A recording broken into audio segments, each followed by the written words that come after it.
aqueles que me acompanham nesse momento. Vamos expor o texto que se encontra em Gênesis, capítulo 40.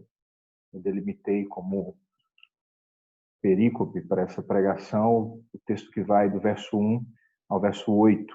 Nós vamos ver um pouquinho mais dessa brilhante e bela história de José, que tem sempre lições preciosíssimas para as nossas vidas.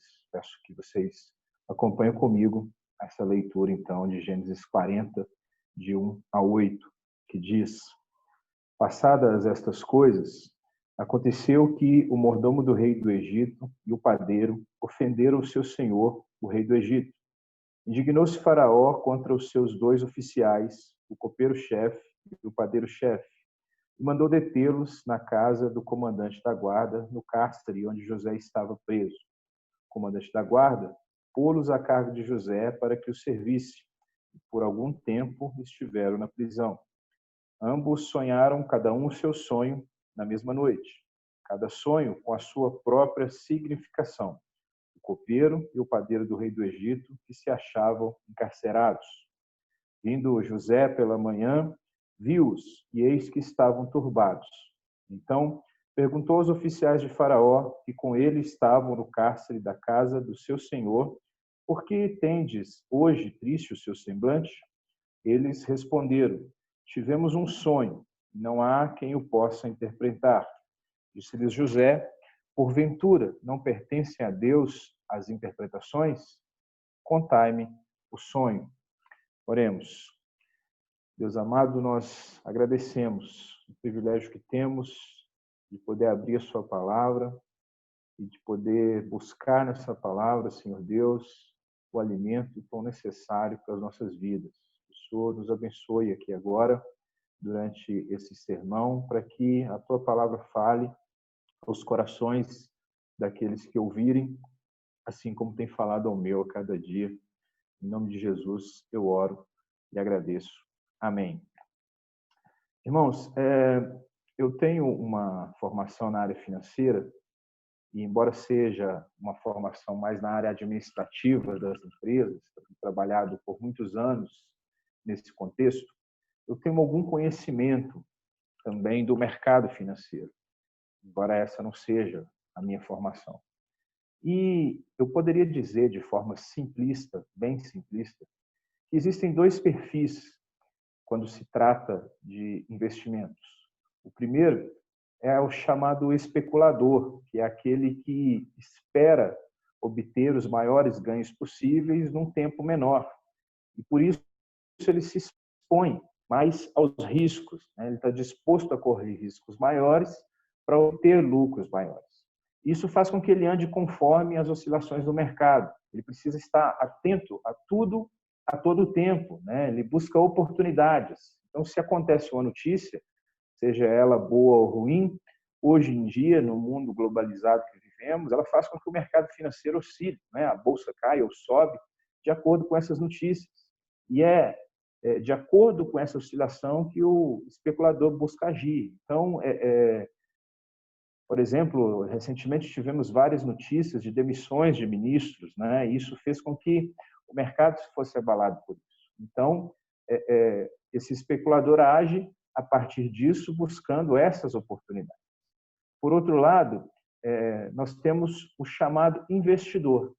Esse investidor, ele não é parecido com o especulador, porque ele não foca grandes lucros em curto período e ele não age de acordo com a oscilação do mercado, não é? Ele procura estudar bem os seus investimentos, diversificá-los de forma a protegê-los, e ele visa formar uma poupança a longo prazo. Então, quando ele vai, por exemplo, criar uma carteira de investimentos na Bolsa de Valores, ele diversifica esses investimentos buscando empresas de setores variados, porque se um setor tiver problema, ele está protegido. Ele vai procurar empresas que sejam consolidadas, que tenham boa governança corporativa, que tenham uma boa distribuição de dividendos, né, de lucros, porque o objetivo dele, como eu disse, é a longo prazo. O que eu quero dizer com isso é que o investidor, diferentemente do especulador, ele não se preocupa com as oscilações do mercado. Ele fica tranquilo. Ele sabe que o seu investimento é a longo prazo e ele sabe que o seu investimento, de certa forma, estará protegido a longo prazo. Por isso, ele não fica preocupado se a bolsa caiu, se a bolsa subiu, porque o seu objetivo não é momentâneo. Essas coisas não o incomodam, né? É uma pessoa mais madura em termos de investimentos, é uma pessoa que sabe o que quer e é uma pessoa que foca o seu investimento naquilo que pode lhe dar um lucro que talvez não seja tão grande, mas que vai ser seguro a longo prazo, né? Então, ele vai, ao contrário do especulador, não se deixar levar pelas ações especulativas. Ele não se desespera frente a quedas bruscas na bolsa, por exemplo, nem se empolga com subidas repentinas. Ele vai confiar naquilo que ele fez, no seu investimento, e espera colher no devido fruto os frutos do capital que ele investiu, daquilo que ele produziu.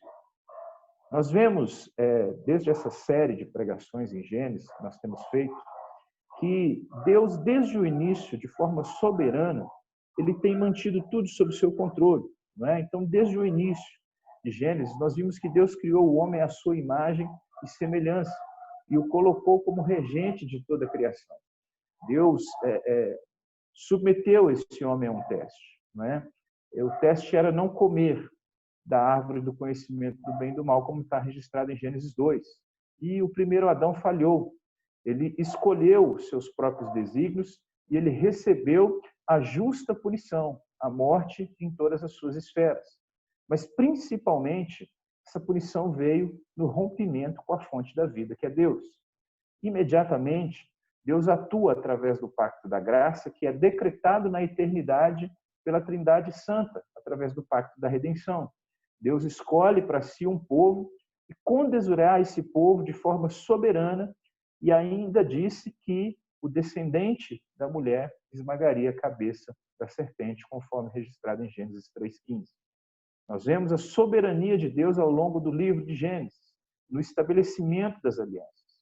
Deus exerce justiça sobre a humanidade, conforme Gênesis 6,13, e ao mesmo tempo exerce graça através de Noé e de sua família. Percebe-se essa ação soberana de Deus na aliança da preservação. Noé também recebe a ordem para povoar a terra, como está registrado em Gênesis 9:1. E as toledotes, as gerações, se seguem. No capítulo 12 de Gênesis, aparece a figura de Abraão, que foi escolhido por Deus para com ele estabelecer uma nova aliança. E nele seriam benditas as famílias da terra, dele sairia o povo que Deus escolheu, e Deus promete a ele que esse povo seria incontável como a areia do mar, conforme Gênesis 12, de 1-3. No capítulo 15, Deus visita Abraão quando esse estava um pouco desanimado. E Deus afirma que o próprio Deus era o escudo de Abraão. E por isso, Abraão não devia temer. E que por isso, o galardão dele seria grande. A promessa estava mantida. Deus reafirmou a sua promessa a ele ao dizer que daria a ele um descendente que nascesse dele e fosse, de fato, seu filho que nascesse de si mesmo, conforme Gênesis 4:15, 4 e 5. Deus, então, estabelece o sinal da aliança, a circuncisão. Abraão ainda duvida mais uma vez. No capítulo 17, no verso 17 de Gênesis, nós vamos ver que Abraão resolveu dar uma mãozinha, né? E ele tem um filho através de sua serva, Agar, seguindo o conselho de sua esposa. Porém, Deus reafirma sua promessa e, inclusive, lhe mostra e lhe indica o nome pelo qual o seu filho, do seu casamento, deveria ser chamado, Isaac, Gênesis 17, 19.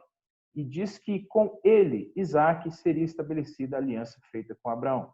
Isaac, então, é o herdeiro da promessa. Deus, no entanto, o reclama para si, conforme Gênesis 22:2.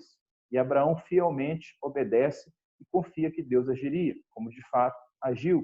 E ele ouve do Deus soberano, mais uma vez, a confirmação da promessa de uma descendência incontável e que nele todas as nações seriam abençoadas. Bem, uma nova Toledode nasce de Isaac, não é? Deus soberanamente escolhe para si o mais novo. Ele seria herdeiro da aliança, registrado em Gênesis 25, 23, ressaltado em Romanos 9, de 11 a 13.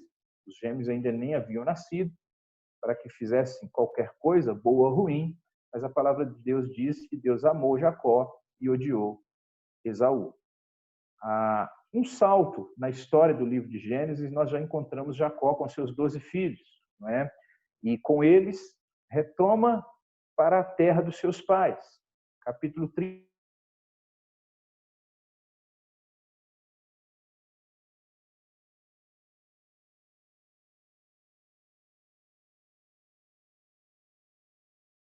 Agiu na condução dos fatos conforme a sua vontade. José, o filho prometido, ou melhor, o filho preferido, né, de Jacó, ele é vendido por seus irmãos aos ismaelitas. E estes, por sua vez, o vendem ao chefe da guarda no Egito. Isso está registrado no capítulo anterior do que lemos, capítulo 39, onde ele chega ao Egito, é comprado por Potifar, e ali nós vemos que a mão de Deus era com ele e ele é abençoado de forma que ele se torna uma espécie de mordomo naquela casa. Enquanto isso, seus irmãos faziam que seu pai pensasse que ele estava morto. José, no Egito, experimentou da benevolência de Potifar, porque o Senhor era com ele, e ele foi elevado, como eu disse, a esse posto de mordomo da casa, digno de inteira confiança. Mas José precisava ainda passar por algumas coisas para ser moldado conforme a vontade de Deus. Ele é descrito como um jovem belo e atrai as atenções da esposa de Potifar e tenta seduzi-lo sem sucesso, conforme os versos 6 a 8 de Gênesis 39 nos diz. Não satisfeita, ela tenta o agarrar e o mesmo foge, mas ela o acusa de tê-la molestado. Com isso, José é preso e os fatos do capítulo 40 acontecem. Assim, eu quero trabalhar nesse sermão a ideia de que o Deus pactual age soberanamente na vida do seu eleito. O Deus pactual age soberanamente na vida do seu eleito. E a primeira maneira que nós podemos ver a ação soberana de Deus na vida do seu eleito, na casa de José, é que Deus age soberanamente o colocando onde ele quer. Deus age soberanamente colocando o seu eleito aonde ele, Deus, quer. Isso mostra a sua soberania. Os versos 1 e 3, 1 a 3, melhor dizendo, dizem que José estava preso na prisão da chefe da guarda. E uma vez ali, passadas essas coisas que aconteceram no capítulo 39, que eu disse ainda há pouco, o mordomo do rei e o padeiro também ofenderam o seu senhor, o rei do Egito. Indignado Faraó, contra esses dois oficiais, os coloca na mesma prisão. E o verso 3 diz, mandou detê-los na casa do comandante da guarda, no cárcere onde José estava preso. Então Deus age soberanamente, colocando o seu eleito aonde ele quer. E nesse momento, José estava preso. E preso injustamente, ele não era culpado, ele não deveria estar ali. Ele havia sido vítima de uma injustiça, de uma acusação falsa. Não era a primeira vez que ele passava por isso. Nós vimos que ele foi preso pelos seus irmãos, né, e vendido também, uma outra injustiça que ele sofreu. E agora ele era vendido como escravo no Egito. Mas, mesmo sendo vendido como escravo, nós vimos que ele ganhou status na casa de Potifar. Ele virou uma espécie de mordomo naquela casa. Ele gozava da confiança do seu senhor. Então ele sai da posição de preferido da casa do seu pai para ser vendido como escravo, para ser de novo exaltado a uma posição de honra naquela casa, para novamente, por uma nova injustiça, agora se encontrar preso, não é? Então, olhando o desfecho das coisas que vão acontecer no capítulo 41, nós vemos que José estava ali porque Deus mesmo o queria ali. Estar ali, naquele momento, fazia parte de um propósito, de um objetivo maior para o qual Deus mesmo o estava preparando. Mas alguém pode perguntar, como pode Deus, sendo bom, colocar alguém na prisão injustamente? A resposta é que Deus age soberanamente sempre. E Ele cumpre os seus propósitos da maneira que Ele quer. E Ele pode nos colocar onde Ele queira, para que nós perseveremos, para que nós o glorifiquemos. Calvino vai corroborar essa ideia ao comentar que Deus faz isso para que possamos aprender a não medir por nosso próprio sentido a salvação que ele prometeu a nós, mas que podemos ser levados para um e outro lado pelas suas mãos até que termine o seu trabalho. O tempo todo, como eu trouxe essa ideia até aqui, nós vimos que Deus age dessa forma, preservando a sua aliança. E o José é um instrumento de Deus nessa preservação. Estar ali naquele momento fazia parte do caminho que ele iniciou lá atrás e que ele precisava caminhar para chegar onde Deus o queria. Ali não era o seu destino final, segundo a vontade de Deus, mas um lugar de passagem. Então não vemos no texto qualquer murmuração da parte de José, o que nos leva a crer que, de certa forma, ele tinha alguma consciência de que Deus o amparava. E como é difícil entendermos os propósitos de Deus para as nossas vidas, não é mesmo? Como por várias vezes nos vemos murmurando porque algo não saiu como esperávamos.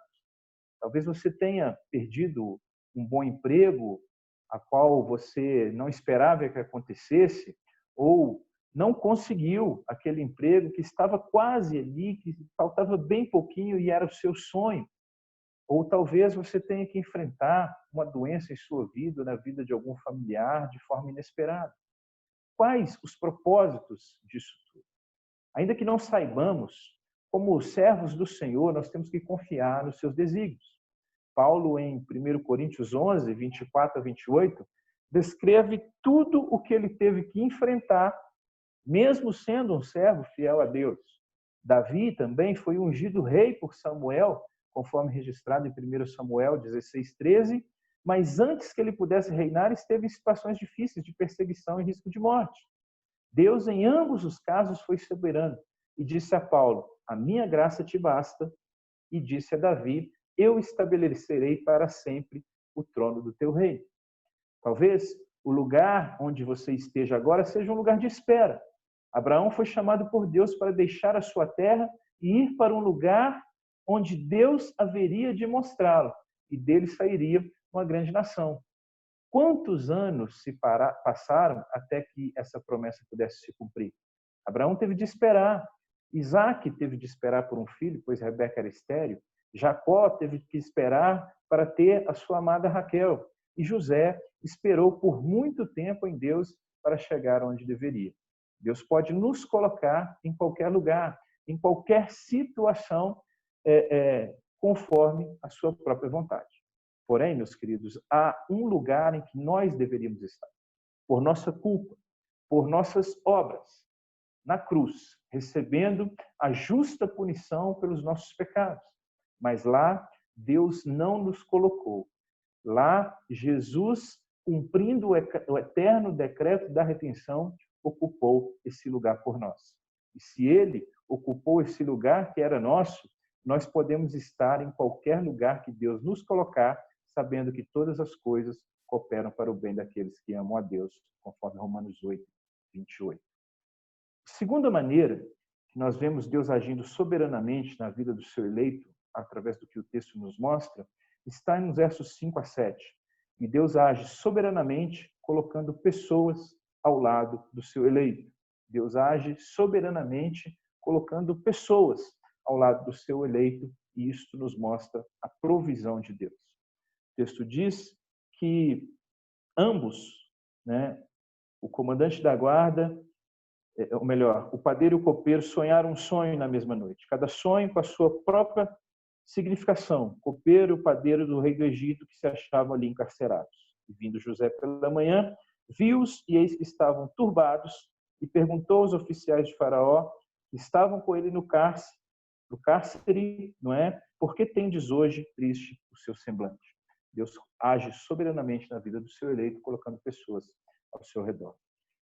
Porque se Deus nos coloca onde Ele quer, Ele não se esquece de nós. E uma das maneiras que Ele demonstra o fato de não se esquecer de nós é nos consolando, é nos ajudando. E uma das maneiras de nos consolar e nos ajudar é colocar pessoas ao nosso redor. As pessoas podem ser amigos, irmãos, o pastor, ou mesmo alguém que nem conhecíamos antes. O texto diz que tanto o copeiro quanto o padeiro foram colocados por Potifar aos cuidados de José e ele os servia. Nós não sabemos exatamente o que esses homens fizeram para estar ali, né? Qual era o crime, de que eles eram acusados. O verso 1 vai dizer apenas que eles ofenderam o seu senhor, o rei do Egito. O comentarista Weddon, ele cita o Targum de Jonatas e fala de uma possível tentativa de envenenamento por parte desses homens, uma trama contra o faraó, ou ainda que não tenham sido eles que planejaram isso, mas tipo uma negligência por serem chefes e permitirem que a vida do faraó estivesse em risco, não é? Então, no seu comentário sobre Gênesis, ele afirma isso. Mas o fato é que aqueles homens foram colocados ali pelo próprio Deus, pelos propósitos de Deus. A presença deles ali, e não sabemos por quanto tempo, John Gill fala de uma temporada, já Clark fala da possibilidade de 1 ano. Então, assim, eles teriam ofendido o faraó em 1 ano, e no ano seguinte, no seu novo aniversário, o faraó os teria chamado novamente à sua presença. Mas o que nós vemos é que a presença deles ali e o que acontece com eles na prisão seriam determinantes para o futuro de José, ainda que ele precisasse ter um pouco mais de paciência para aguardar o tempo certo. Mais uma vez, nós vemos Gill dizer que eles estavam ali, em parte, para observar os notáveis passos da providência, embora secretos, em direção a seu avanço na corte de Faraó. Calvino também expressa essa visão ao dizer que, apesar de os oficiais serem certamente informados sobre o seu destino, isso não é em favor deles, mas sim em favor de José, a quem Deus designou por esse método para ser conhecido ao rei. Talvez você já tenha experimentado esse cuidado de Deus, o cuidado de poder contar com pessoas que, mesmo sem que você esperasse, aparecem de uma forma e te ajudam. Em suas viagens, nós vemos que Paulo sempre teve a companhia de fiéis companheiros que foram importantes no seu ministério, como Barnabé, Tito, Silas, Timóteo ou mesmo Lucas. Nós vemos que Jonatas foi extremamente importante na preservação da vida de Davi, conforme registrado em 1 Samuel 19. Vimos no ponto anterior que Jesus ocupou o lugar que era nosso na cruz. Porém, a cruz não o derrotou. Muito ao contrário. A sua morte na cruz nos deu vida. Ele venceu e ressuscitou. E esse mesmo Jesus prometeu que estaria conosco, né? Ele prometeu que até a consumação dos séculos ele se faria presente em nossas vidas, conforme Mateus 28, 20. Portanto, ainda que ninguém apareça ao nosso lado, que ninguém se apresente para nos ajudar, Cristo cumpre a sua promessa e nos ampara. Nele nós podemos descansar, depositar a nossa fé, porque ela não é vã. O que pode ser comparado ao que Cristo nos deu? Nada. Ele disse ainda que nos enviaria o Consolador, conforme João 14, 16 a 20. Ele prometeu que não nos deixaria órfãos. Ele afirma, eu estou em meu Pai e vós em mim e eu em vós, conforme João 14 também. Ainda às vezes essas pessoas que são colocadas ao nosso caminho, elas são colocadas ali para que nós possamos expressar a elas o amor de Jesus Cristo que está presente em nossas vidas. Então, nós temos a oportunidade de ajudá-las muito mais do que elas nos ajudam, ainda que estejamos em um momento difícil, ainda que estejamos atravessando uma provação, uma dificuldade, uma tribulação. O verso 6 diz que eles estavam turbados, ou seja, inquietos, perturbados. Mas José os vê nessa condição. E ainda que José também estivesse preso e também estivesse, às vezes, angustiado com essa situação, querendo sair dali, José não os ignora. José se aproxima e com uma pergunta diz, por que tendes hoje triste o seu semblante?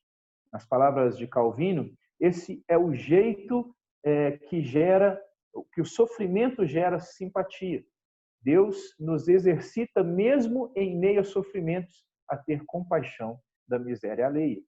Toda a situação, todo o momento é uma oportunidade para nos apresentarmos como servos do Deus Altíssimo e sermos instrumentos para que tais pessoas ouçam do amor e do poder de Deus. Temos ainda um terceiro aspecto que nos mostra a ação soberana de Deus na vida do seu eleito. E a terceira maneira com que Deus demonstra isso é que ele age soberanamente na vida do seu eleito, demonstrando o que ele mesmo, Deus, é. Demonstrando o que ele mesmo é. Isso revela a graça de Deus, não é? Então, Deus se mostra ao seu eleito.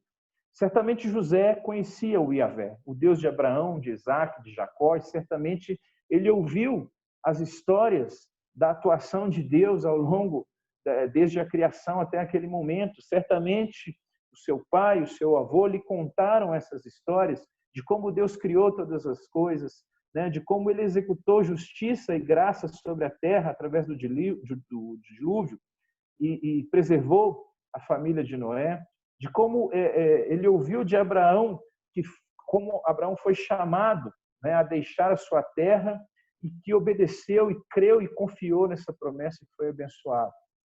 O capítulo 39 de Gênesis tem algumas afirmações que nos mostram que, de fato, José tinha esse conhecimento e de que Deus era com ele. No verso 2, registra que, embora José tenha acabado de ser vendido como escravo, o Senhor era com José e este veio a ser homem próspero. No verso 9 do capítulo 39, José mostra que conhecia a Deus quando afirma ao fugir da mulher de Potifar: como, pois, cometeria eu tamanha maldade e pecaria contra Deus? Ou seja, se ele se preocupa em não pecar contra Deus, é porque certamente ele conhecia a Deus e certamente Deus estava com ele.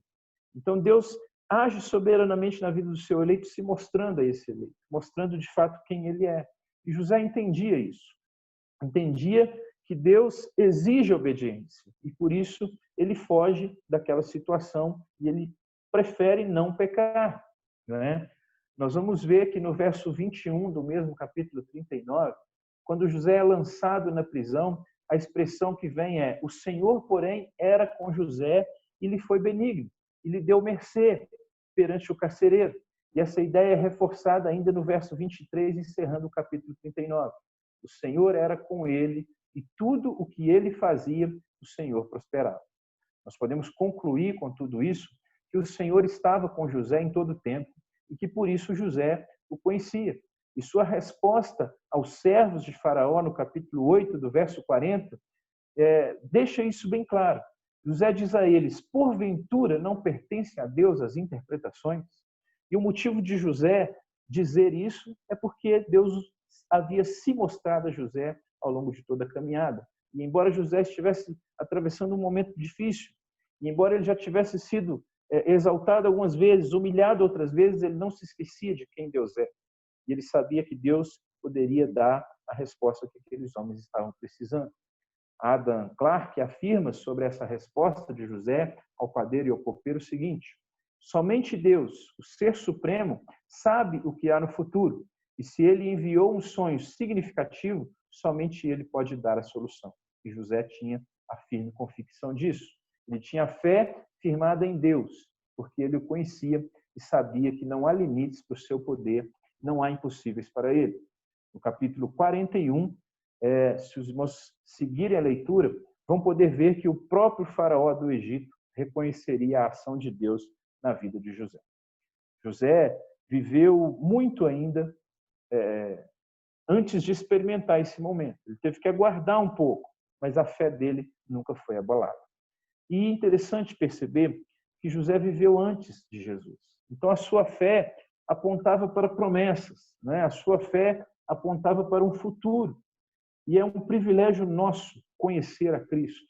É um privilégio nosso que as Escrituras nos apresentam a Cristo e que, convencidos pelo Espírito Santo, nós podemos viver de fato a Cristo. Não há como conhecer o Pai, meus irmãos, se o Filho não nos revelá-lo. Jesus mesmo afirma isso, dizendo: se vós me tivesseis conhecido, conheceriam também a meu Pai. Desde agora o conheceis e o tendes visto. João 14, 7. E ainda Jesus afirma: tudo me foi entregue por meu Pai. Ninguém conhece o Filho, senão o Pai. E ninguém conhece o Pai, senão o Filho e aquele a quem o Filho quiser revelar. Mateus 11, 27. Sobre isso ainda, Pedro vai afirmar na sua primeira carta, verso 1, 21, dizendo o seguinte: por meio dele, ou seja, de Cristo, tendes fé em Deus. E João ainda atesta: ninguém jamais viu a Deus. O Deus unigênito, ou seja, o Filho que está no seio do Pai, é quem o revelou. João 1,18. Se não fosse por Cristo, nós não poderíamos de fato conhecer a Deus e desfrutar do seu amor. Então Deus age soberanamente na vida do seu eleito, demonstrando a esse eleito quem ele é, e por isso nós damos glória ao nome do Senhor. Para concluir, o autor de Hebreus diz que, havendo Deus outrora falado, muitas vezes e de muitas maneiras, aos pais pelos profetas, nestes últimos dias nos falou pelo Filho, a quem constituiu o herdeiro de todas as coisas, pelo qual também fez o universo. Nós somos herdeiros em Cristo dessa promessa, da nova aliança firmada no sangue de Cristo. Somos, então, participantes dessa aliança por meio daquele que se entregou por nós. Assim, Deus, soberanamente, ele pode nos colocar onde ele quiser, e ele pode colocar à nossa volta quem ele quiser, e ele vai nos mostrar a cada dia quem ele é, a sua soberania, a sua provisão e a sua graça. Lá no início desse sermão, eu falei do especulador e do investidor.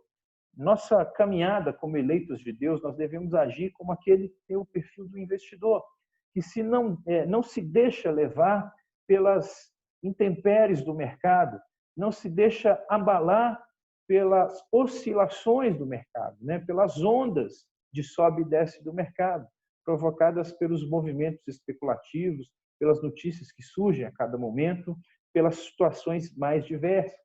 Mas ele confia no seu investimento e ele sabe que esse investimento é em longo prazo e ele está guardado e ele vai colher os frutos lá. Da mesma forma, os nossos olhos devem estar na promessa feita ao vencedor em Apocalipse, capítulo 2, capítulo 3, ao final de cada uma das cartas às igrejas, e não nas circunstâncias. Os nossos olhos devem estar no sacrifício de Cristo para nos garantir acesso ao reino e não nas dores do presente. Devem estar na promessa de novos céus e nova terra e não em momentos de tristeza e tribulação.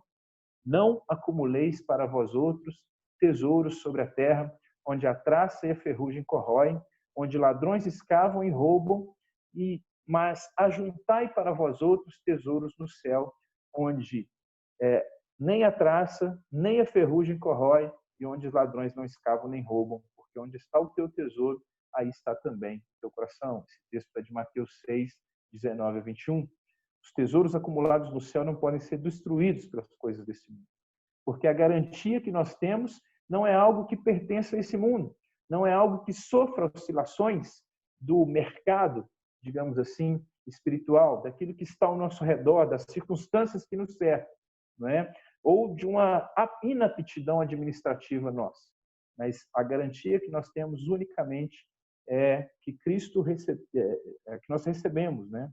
De Cristo, que por sua vez recebeu de Deus, por seu sacrifício, um povo, e generosamente me elegeu e nos elegeu para que dele fizéssemos parte.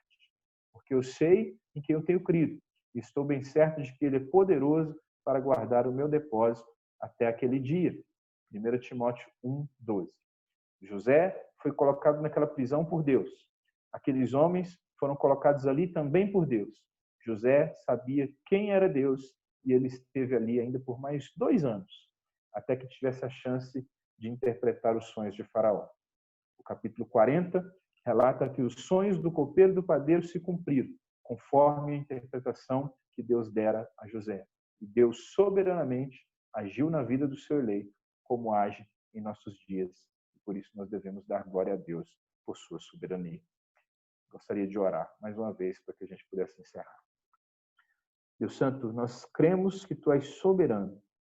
E por isso, Deus, nós vemos o Seu agir como vimos nas Escrituras a forma que o Senhor agiu soberanamente. Nós vemos o Senhor agir nos nossos dias. Nós vemos que o Senhor tem controle sobre todas as coisas, que nada foge ao Teu controle. Por isso nós Te damos glórias e pedimos que o Senhor nos encha cada dia com o Teu Espírito e com a confiança e a certeza de que as nossas vidas estão seguras em Ti. Em nome de Jesus. Amém.